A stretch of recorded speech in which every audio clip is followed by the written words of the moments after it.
Hello. So I decided I want to film flip-throughs of all of my sketchbooks to document them all and show them, and maybe that's inspiring to someone, or you can kind of get to know me and follow my journey, even though I have shown some of these before. So yeah, I have about 50 filled sketchbooks, so this is gonna be multiple parts, and I got my first one at age 12 for my 12th birthday.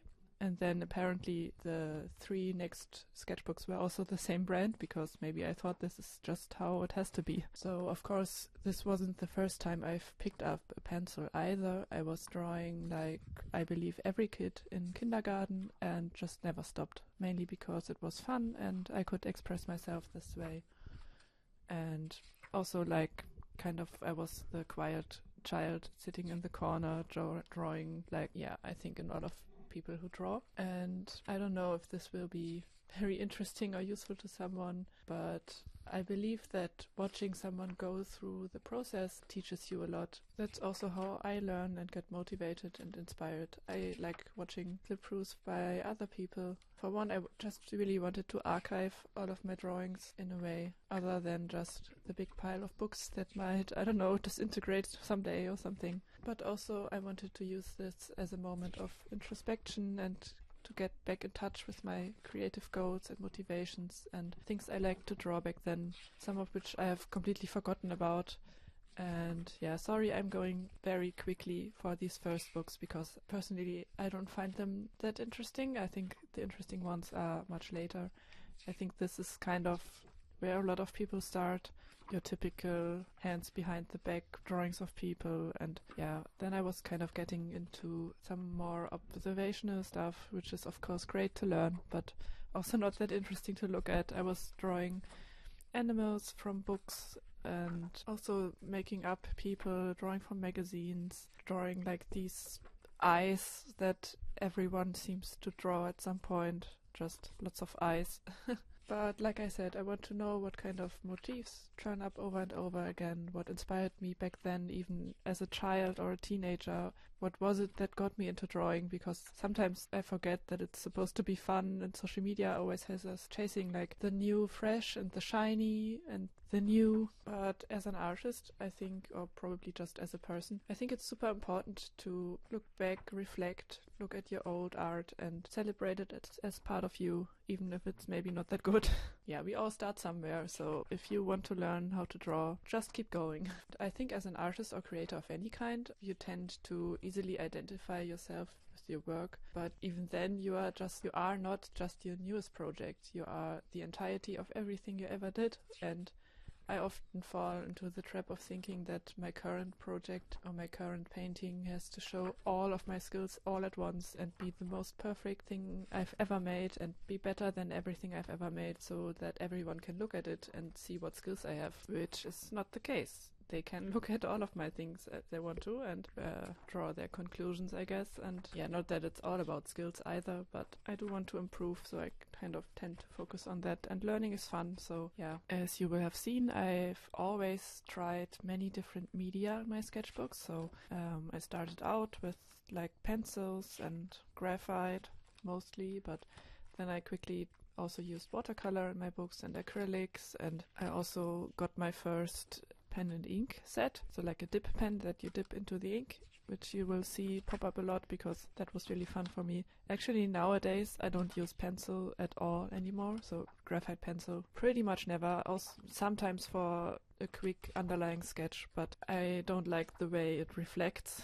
You can sometimes barely see even with when I'm filming here, because the graphite reflects the light and looks, I don't know, I think it always looks kind of bad, at least if you're not doing like super fancy techniques, which I'm not. Yeah, as for subject matter, I'm mostly drawing people always.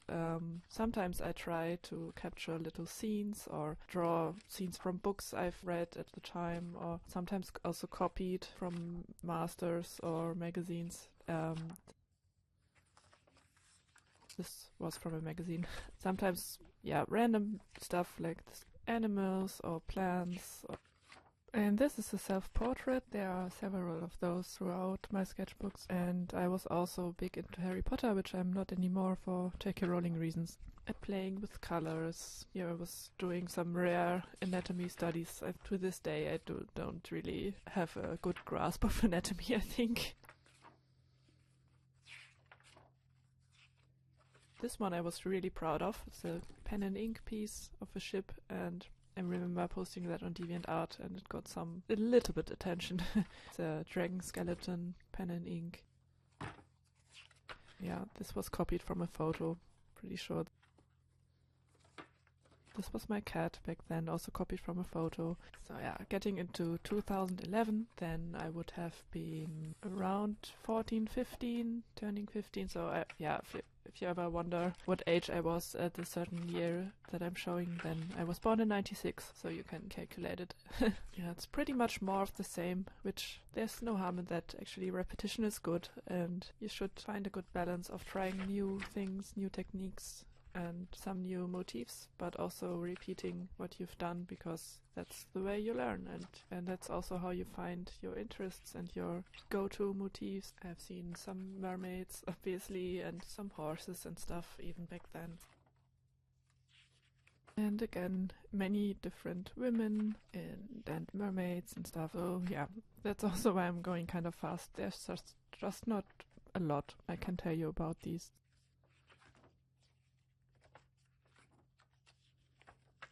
Some motifs I recognize that I copied from How to Draw books, like the little stone structure here. Yeah, this is straight up copied from a book cover, from a book that I used to love by Kenneth Oppel, as you can see. I even copied the title. Always tried to capture scenes, and I remember finding this very challenging. I actually still find this challenging to do. It's much easier for me to focus on a single subject and do more like a portrait style, or even though I have since studied illustration, which focuses on storytelling and obviously like illustrating certain things. Yeah, I still kind of struggle with that, and so I have always challenged myself because I wanted to learn.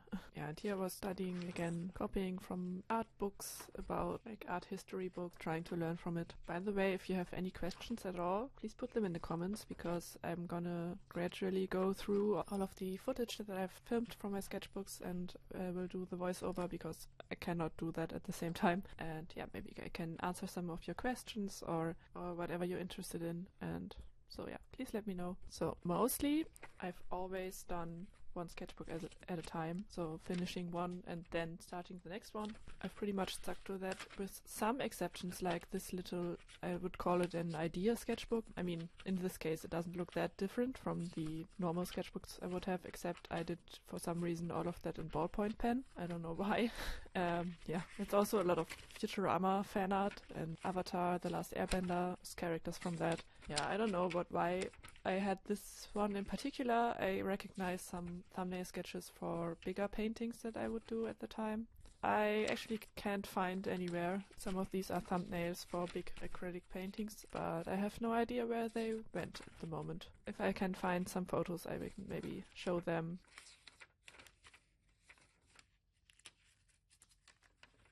Sketching in ballpoint pen and now also in ink and fine liner and stuff has actually greatly helped my confidence in drawing, because you can't take back a line and you can make it a little bit lighter, which is also good for control of your hand and how hard you press. But yeah, you have to commit to your lines. Maybe less so in ballpoint pen than in pen and ink, which also makes ballpoint pen, I think, a great drawing tool. I didn't use it anymore. I don't know if I have any ballpoint pens that I even like anymore, but I think it's a good learning tool.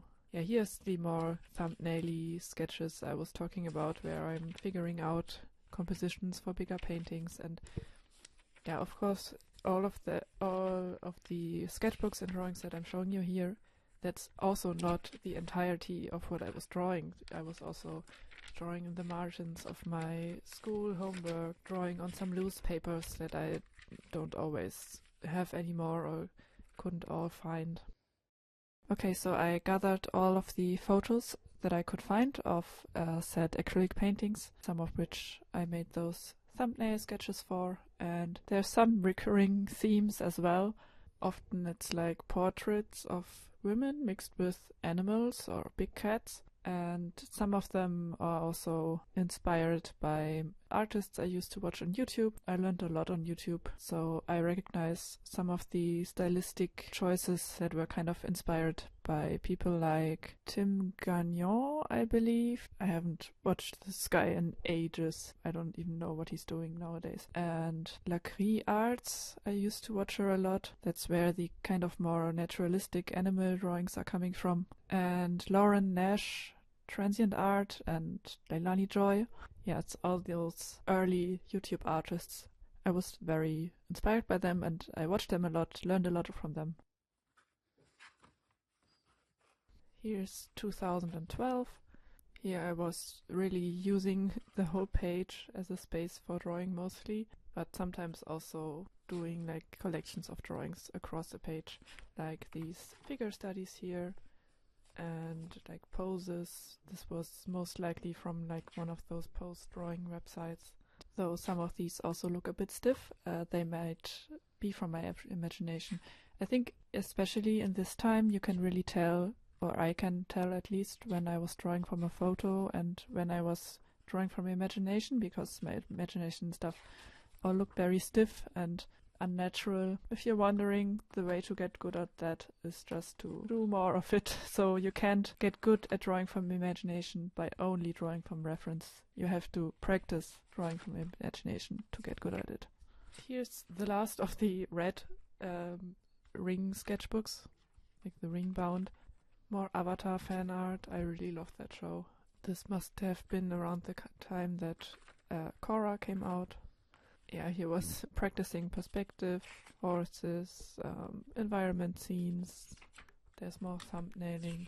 This is also more on the side of idea sketchbook.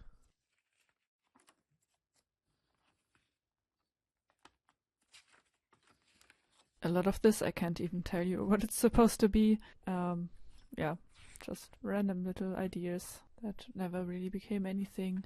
Yeah, some hand studies and a Garfield. And I had one of those wooden pose dolls that honestly don't find them very useful. Maybe that's why my drawings looked so stiff. I don't know. Yeah, here was using some Copic markers to try out. And here I was really getting into steampunk. I was really fascinated by it, and I would often copy models from like magazines and like add lots of steampunk accessories to the drawings of those models. So they were modeling just like normal clothes, and I would use them as reference for the pose and the face, and then invent my own clothing and accessories, which really worked well for a while, and I had really fun doing it.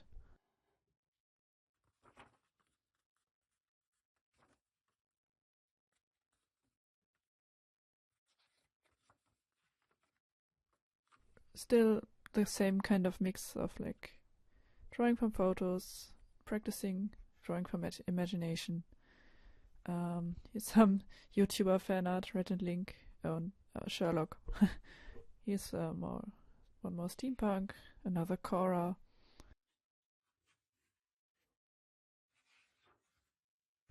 This lady with the piano I was really proud of, because I remember not having any reference for it. But those Leaves portrait, that was the German cover for the Hunger Games. Still trying lots of different mediums, but also I'm noticing I'm only using the right side of the page for the most part. Yeah, at some point I stopped that, and nowadays I draw on both pages always, even if it like goes through. I don't care.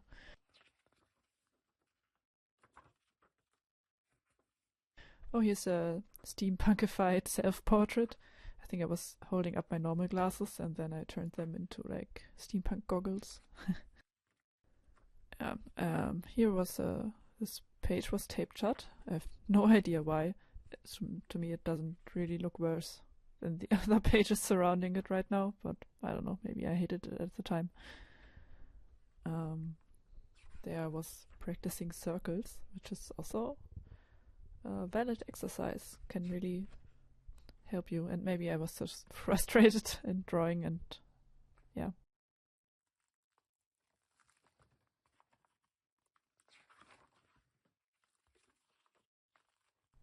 Doing some watercolors. This is Nice Peter, the YouTuber.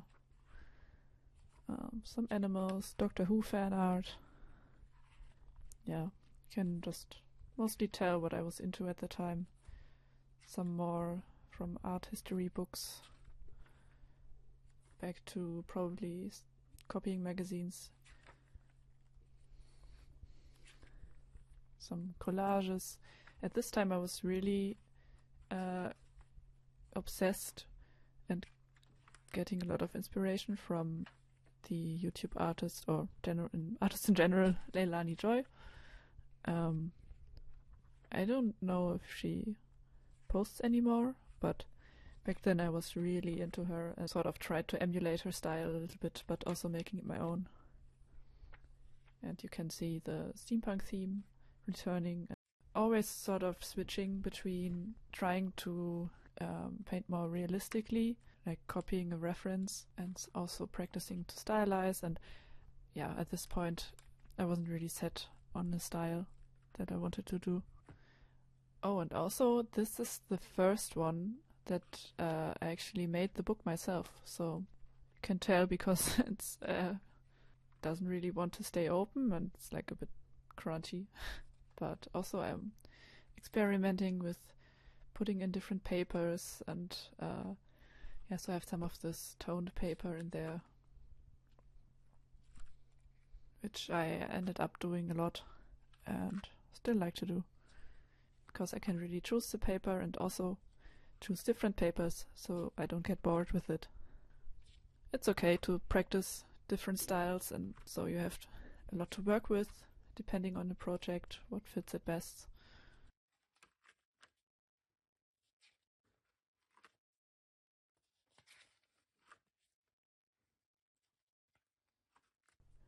Copying some of my favorite illustrators, like Chris Riddle. I still really love his stuff. And I also spotted some fan art of like a book series I liked, and also the game Machinarium.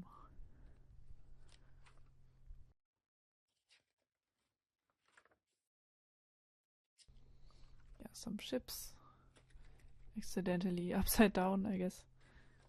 Ships are really hard to draw, and also not. There's just a lot of ropes. You have to be patient. Here I was doing some acrylic paintings, which turned out kind of nice. And yeah, always trying to practice things that don't come that easily to me, like scenes and interiors, harbors, like streets and outside, and then always also returning to my comfort zone, which is faces, and particularly women at this time.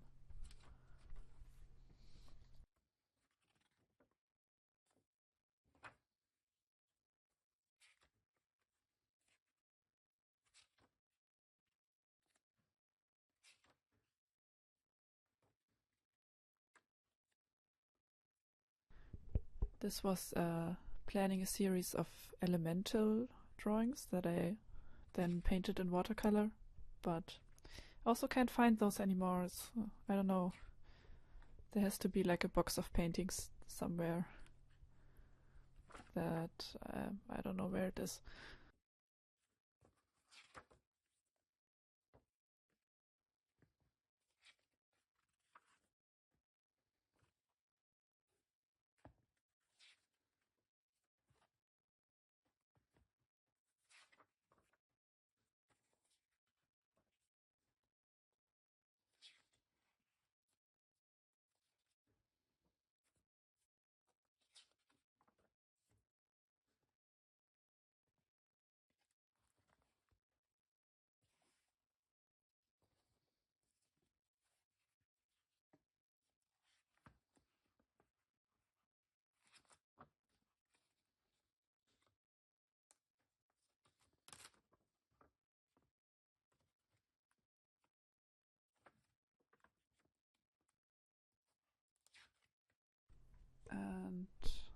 I'm also starting to fill the pages even more, so drawing on both sides and really trying to fill every corner.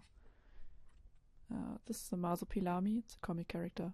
Oh, and here I was doing the steampunk people in acrylics, also from Imagination, I believe. Yeah, again with the different papers and trying to like invent more characters, like not just random faces, but yeah, also use some Brian Kessinger. He had a character who's really steampunky, and he had a pet octopus, and I was really into it. I loved it. I got the book also, and copied some of that for inspiration. And then here I did my own little steampunky character,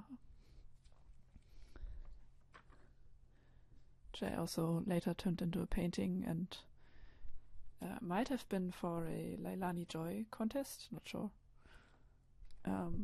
This one was from a fairy book I had. I got that as a gift as like a teenager, and also learned a lot from that. Again, some acrylic paints, self-portrait, mermaids, and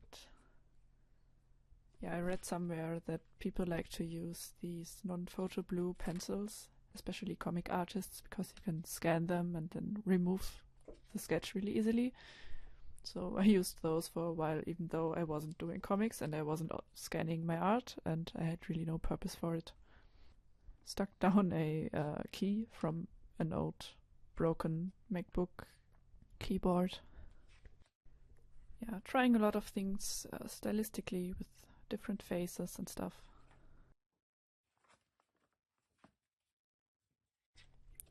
Also, just to have this be even more of like an archive, I dug out some of the graphic design I guess I was doing. This is all the way back in 2009 and 2010, 2011. I was on a horse browser game, and there I was in the forums. People were doing digital art and layouts for your pages, and yeah, I was actually learning a lot on there. Yeah, and these are horses that you could send into the game. I mean, it still exists. I still have an account actually. I mean, I don't have my old account anymore because I deleted it, and it's really sad. I would like to have the old one back, but it's not possible. Yeah, and was on this horse game, and I was also on a fashion design game, which I think doesn't exist anymore. It was from the same company, and you could like dress up a like digital person and sell your drawn clothes in the game and stuff. Yeah, and here I was also watching like concept artists on YouTube and trying to emulate their digital painting techniques, but back then digital was just not working for me, and I could never get them to look as nice, and yeah, it took me a lot more years until I got comfortable with that. But yeah, that's it for now, and subscribe to not miss the next part. Bye!